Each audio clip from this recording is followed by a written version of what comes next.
Okay, so you should have out your sketch sheet from yesterday and your final from yesterday. And what you're gonna do first with your sketches is you're gonna get some space. So flip it over. If you used both sides yesterday, you'll have to raise your hand to get a new sheet. So I'm gonna look at my realistic drawing here, and I'm gonna just redraw it, just the outline right now.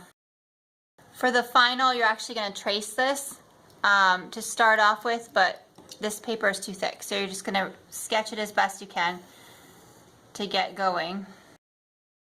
Okay, so now you're going to break it up into shapes. So some of these lines might disappear. I might add more lines to it. So you don't need to redraw the whole thing. I just sketched the outline. I might change that eyebrow into a triangle now instead. Maybe the bottom of my nose becomes a triangle and my mouth becomes a shape like that. So then you're going to do the same thing again 3 times, changing it different ways.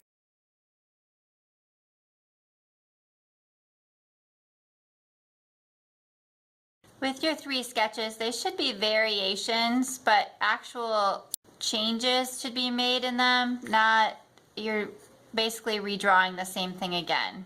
That's not helping you formulate new ideas. So see, the first time I just did the same kind of hair that I had before.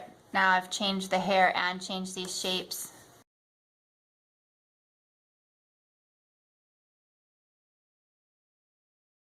Okay, so once you have your 3, you're going to raise your hand and I will give you a new final paper. This time with the final, instead of looking at it to draw your sketch, you can trace it off. Trace this off lightly because you're probably going to end up needing to erase some of it. I'm going to only trace off what I initially drew over here, which was the outline of my head and my hair. So it's going to be basically the same size as the other final.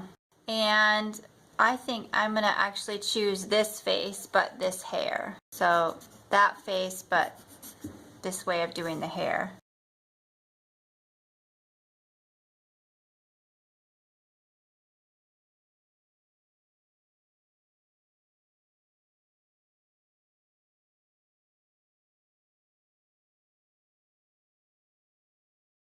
So now I have my realistic and my cubist broken up into shapes. I'm going to go ahead and flip it over, write my name and a period number on the back. And all of this then goes in your project folder.